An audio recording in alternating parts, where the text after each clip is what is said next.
We've seen 3, 4, even 5 wide as they will fan out onto the front stretch.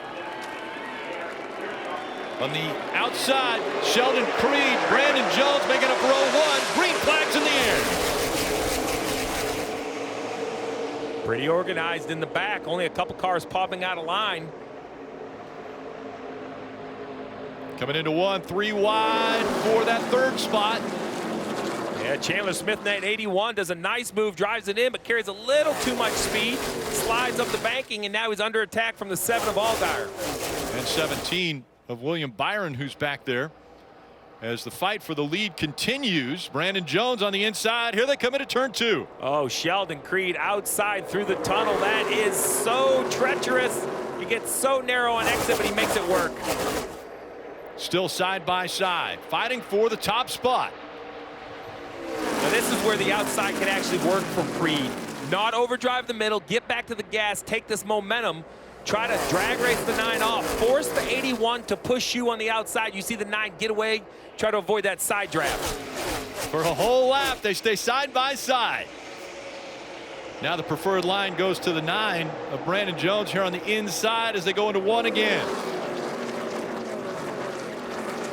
What a battle for the top spot. There you go. The 18 takes the side force away from the 9. Being on the door, you saw the rear of it wiggle. Oh, big impact, Rick. 74 of Dawson Cram, hard into the wall.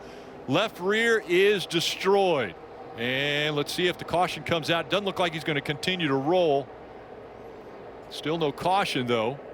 That's in turn 1. Now the caution does come out. Turn 1 here, such a high-speed corner. We have seen some historic accidents in turn 1, Kim. And Dawson Cram came on the radio and said his brake pedal went straight to the floor before that incident. Very scary situation there for Dawson Cram. Great to see the window net come down and him climbing out of that car. Yeah, top of the screen, just carrying. You can see he turns to the bottom, knows he's carrying way too much speed. Wow, a big, big impact. And that's why the safer barriers have that foam behind them. And I've mentioned the wrecks. Jeff Gordon had a huge hit down in turn 1. We've seen that super famous picture of Dale Earnhardt climbing out of his upside down car in turn 1. Some big wrecks.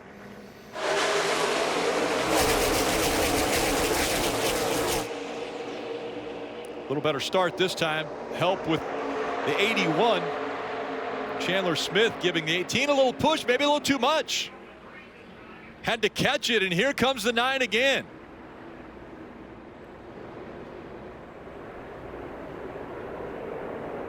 What a great start by the 18, rolling the top, using the momentum, bringing the 81, his Joe Gibbs Racing teammate with him. The 21, 3 wide on the bottom, gets it down to 2 wide for the tunnel. Off the pace just a bit, but gains it back as he chases after the 16 of A.J. Allmendinger. Oh, and also slow is the 9 of Brandon Jones. Must have had an issue there in 3. And Allgaier's going to try to go for the lead. Now the 81, 3 wide up top. 3 wide for the lead into turn 1. Allgaier has the advantage on the inside, and Allgaier leading at Pocono now. Chandler Smith, though, hugging that yellow line, and we'll see if he stays on the back bumper of Allgaier down the Long Pond straightaway.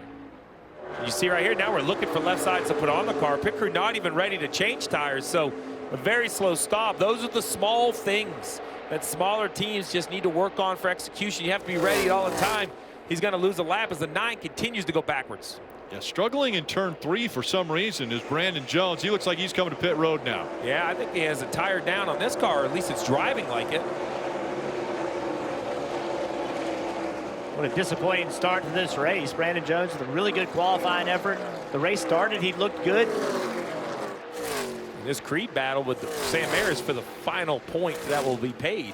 So it's going to be a battle trying to hold that one off. Top of your screen is the 7 of Allgaier. He'll make his way through turn 3 for the final time here in stage 1. Allgaier, he will get his 11th stage win this season. That's more than double any other driver. And that's his 4th Pocono stage win. So Allgaier, who has raced here the most at 8 races with the best finish of second. Now wins stage 1. And Steve wisely got off the radio. I don't want to give him the bad news. NASCAR is about to give him some bad news that they had equipment interference on that pit stop. And it's a tight call. It's a ball to strike kind of thing. There's no doubt that the tire is in there. So you know, Steve's right. It's just I can understand the frustration of the pit crew, but there's no question the tire is in there and it is interfering with the tire changer. So here's the thing. A man has his hand on it. So if we roll it forward, what I would be coaching is, look, get it. Like, paddle it back to us. He's kind of just holding it now. I know he's losing his balance, but that tire changer, without a doubt, he wants to come out and around his car, and he's forced to kind of go straight up. It definitely interfered with the path of that tire changer in that tire changer's pit box. William Byron takes the spot from that outside line. And the race for the lead still on. Here comes Custer on the inside. Oh, big block by the 00, Rick. Block that 17's run. William Byron calmly gets back in line. But he'll remember that. If he has an opportunity, he's going to try to take that pass. Big wiggle. Yeah, Jesse Love on the right rear quarter panel with the 00 of Custer. That slowed the 00 down. Cole is clearly quicker, but if Jesse can stay right there, which he can't, Cole takes the spot. 17. He may have a tire down. He had a problem through 2. Hold up, check up, stay up. I can get you in right here. Yeah, he was wiggling the car, seeing if he can get onto pit road here. He could not. He could not get slowed up enough. He would have had to stop in front of everybody. That was a wise decision to keep going. That could be debris and maybe a tire carcass or something off of the 17. And actually, he had a tire issue. And actually, a break for the 17, right? The fact that it come off. Now he can get to pit road, assuming no damage to the car. Custer fighting back on the outside. They're side by side.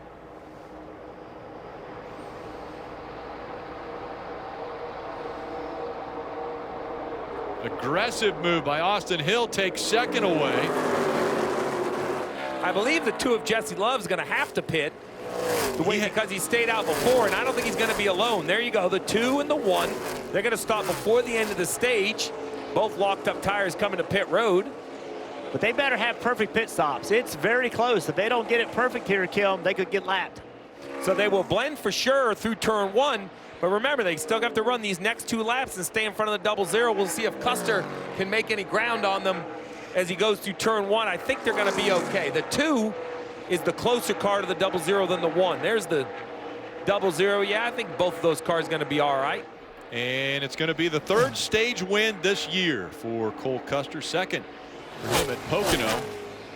Chandler Smith, Hill, Herbst, and Ryan Sieg holding their spots in the top 5. 2 by 2. They go down into turn 1. And now they're 4 and 5 wide in the back.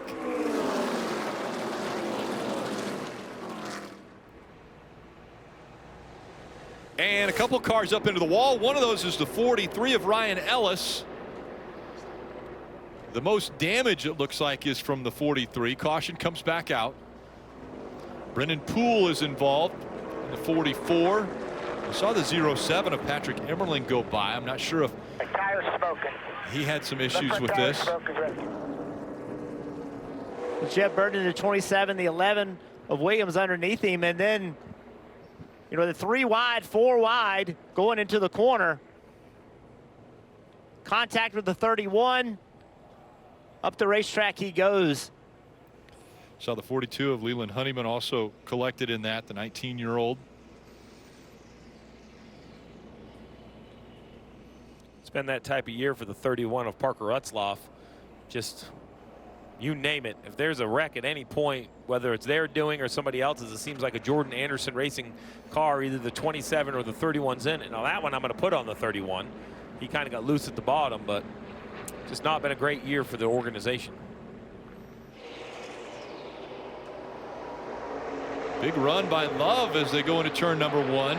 Oh, Allmendinger in that 16 is really entering low. I don't think he can make it. Nope, not going to make it. Allmendinger slides sideways. Is he going to keep it straight?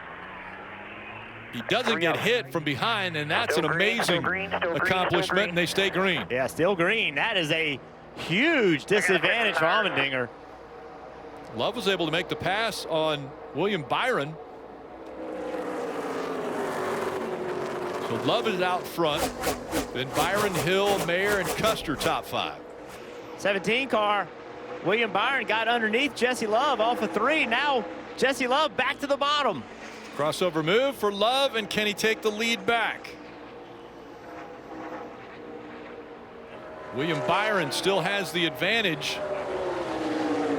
And right behind them, Austin Hill in the 21. What a battle for the lead right here.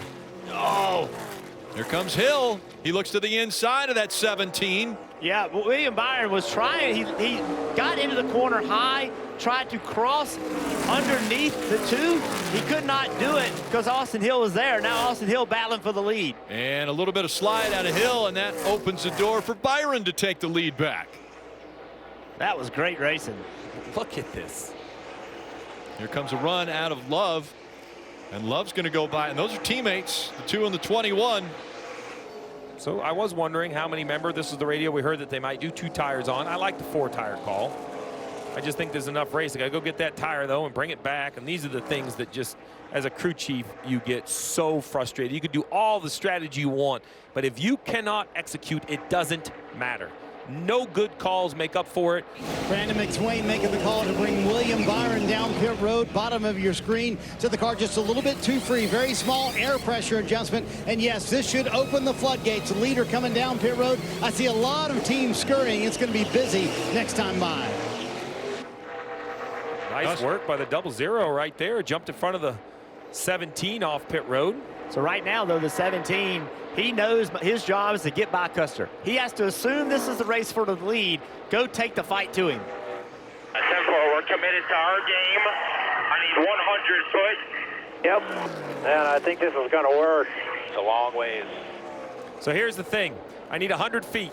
That means wherever you think you need to lift, I need you to get out of the gas 100 feet sooner. Perhaps even get into the gas 100 feet later, right? Great chance this is going to ruin the 7 strategy of trying to stay out on the racetrack because a caution potentially could come out here. Or make it. Because if he gets all those yellows, he's going to save enough gas, and then he's way good. But it brings everybody close together. Yeah, but I think he's not worried about pace. I think he has more than enough pace in his car. He's more worried about fuel than pace. So I think if you're Jim Pullman right here, I think you're almost okay if the yellow comes out. And it does. Now here come all those guys coming down pit road. The 9 is the one that, see, I thought he was going to stay on this strategy with the 7. That is really hurting the 7 to see all these guys pit. But this inside, I promise you, it's going to be 3 and maybe 4 wide getting into 1. And a great restart by Allgaier. Let's see if he can have this advantage when he gets to 1. They slide out of line. Here comes Cole Custer, 3 wide on the inside for 2nd. Alfredo doing a great job in that 2nd lane, keeping Custer side by side with him, and that's what Allgaier needs. Here comes Custer. He's got the advantage and the momentum as they go into turn 2. He's going to clear the 5. Now he has 2nd. That's going to make the task. Oh, the slide. The 51 of Jeremy Clements. Caution comes back out. And another restart. And this has got to help Allgaier as far as fuel. Jeremy Clements right there in the middle, 3 wide. Couldn't tell if there was contact. Well, I see the donut on the right side door. So I wonder if the 98, who was at the top, maybe tried to squeeze him down a little bit. Or maybe he was already spinning. It's really hard to tell. He was 26th. Wow. The 00 is clearly faster through 1 and through 3, but he's got to be able to take this run. Now he's in a position he needs to be going into the tunnel turn. Down low, he clears the 7, back up the racetrack and into 2. Well, as we see SVG go around. He was running 10th. I was just getting ready to say that he was having a good finish to this race. Let's see what happens. Wow. Oh boy. Yeah, you know, that kind of speaks for itself. They are bumper to bumper as they go into 1. The 17 breaks off, but a huge push for the 7. Allgaier back out front. And then right away, the double zero of Custer with the momentum. He'll take the lead back away on Long Pond. Whoa, did you see how big that bump was, the double zero hit? Slowed him down a little bit. Now through 2. Side by side. William Byron back there just waiting. William Byron needs to check up a little bit here, not be on their bumper getting into the corner. Hope they get slow through the middle to take advantage of it. Oh, the 7 with the crossover, a big run. Can he get to the quarter panel? If he does, can the 17 help? He leads the points in the Xfinity Series, but has not been able to lock himself into the playoffs because he hasn't been to victory lane yet.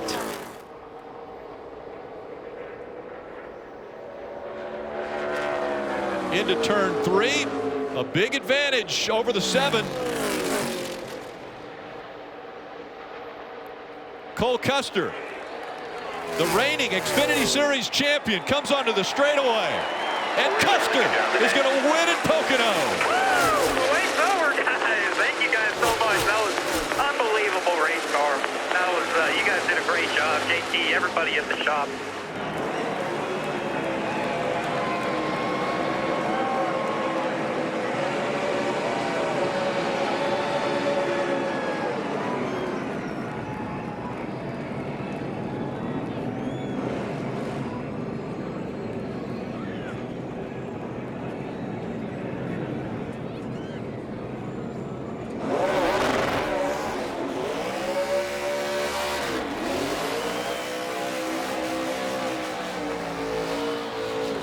Hi, I'm Parker Kligerman. For more access like this from Pit Road, be sure to click and subscribe to the Motorsports on NBC YouTube channel.